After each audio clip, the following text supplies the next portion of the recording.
तर नमस्कार मंडळी, मी राज आणि स्वागत करते तुमचं एका नवीन व्हिडिओ। तर आता आपल्या काय ग्राउंड बनवायचा होता म्हणून आपल्याला मेड लागणार। काही लाव माळावर आमचा नशीब एवढा ताटकी अगोदरच कुणीतरी मेड तोडून ठेवलेली। काय घेतला आणि लगेच मग निघाला ग्राउंड कडे। तर 4 पावलात चालला आणि शाप फुगलं। मग मी बोलले जरा घेऊया। मग काय मी घेऊन जात होते आपल्या ग्राउंड कडे। मग काय मेड आणून टाकले सरळ आपल्या ग्राउंड वर। तर आता गरम पण लयच होत होता, बोलले जरा पाणी पिऊया। काय भावाकडे गेलो तर ही असं माझ्या भावाची पोरगी कृतिका। तर ते काय मी लाडन दिदू बोलतो। काय मस्त फ्रीज मधला थंड पाणी होता, तर थंड पाणी प्यायला आणि शिरा पडली। लहानपणी सवय का अजून गेली नाही। मग 4 राऊंड मारले आपल्या सक्षमच्या सायकलवर।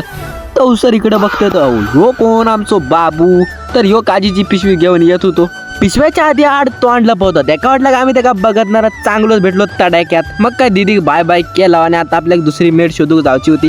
मग काय निघाला होता टायमिंगवर आमच्या वाडीतल्या पोस्टमॅनाची एंट्री झाली। मग काय सशा आता त्याला घेऊन गेलो दुकानावर। तवसर माझी या फणसावर नजर पडली। तर आपल्या कोकणात लवकरच फणसाची भाजी दिसतली सुरुवात तर होत आहे। काही लाव जरा माळावर दादाच्या कुंडात, तर ह्या कुंडात ना दुसऱ्या कुंडात झपकन अशी उडी मारलाय आणि आपल्या इथं पण आता मेड शोधूची होती। तर दादाने इकडे मेड काढूनच ठेवलेली। मग काय ती मेड घेतला आणि सरळ निघाला आपल्या ग्राउंडच्या दिशेने। मग काय तवसर या दुकानावर पण आलेच होते। तर थंडा घेऊन इले होते। मग मस्त फणसाच्या खाली बसलाव मस्त हवेवर आणि थंडा पियाला।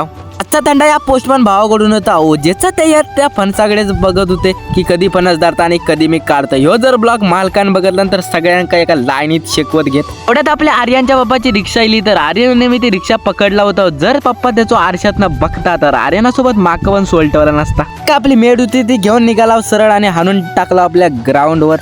तर आता काय घरी जायचं होता जेवसाठी। तर घरी निघालो मग जेवला वगैरे आणि संध्याकाळी परत मग आपल्या ग्राउंड करूचा होता। मग काय इला ग्राउंडवर तर गेट स्टेप घेतला आणि आपला ग्राउंड मापूक सुरुवात केला होता। तर माका बोलले घरी जाऊन जरा रक्का घेऊन ये। तर रक्का आणून जात होते। तर रक्का घेतला आणि सरळ इला परत ग्राउंडवर। तर सशादा इकडे नियमाना काढवतो। नियमाना काढून तो माती पण काढू नाही शकत। माका ठेवलेला माती काढू काम चोर म्हणजे लयच हो। आपल्या 2 मेडी होत्या त्या टाकून घेतला। एका सांगितलं बाबा जरा पाणी घेऊन ये पिऊसाठी। तर ह्यो बघा कशात ना पाणी घेऊन येलो। काय बाबा बोलणार आता। मग काय लगेच आपल्या आर्यन भावाने इकडे मैदानाकूक घेतला। एक नेट ताणूचा होता तर आपल्या टेबल नव्हतं। मग काय भावाने इकडे आर्यन खांद्यावर घेतला आणि जिम पॉवर बोलते भाई जिम पॉवर। मग आपला पूर्ण ग्राउंड रेडी झाला होता। नेट वगैरे ताणून तर झाला होता। मग जास्त न वेळ घाला होता, लगेच खेळूक सुरुवात केला। ब्लॉग इथं सपोर्ट आहे। तर ब्लॉग आवडला सुद्धा लाईक करा आणि तुमच्या फॉलो करून घ्यावा।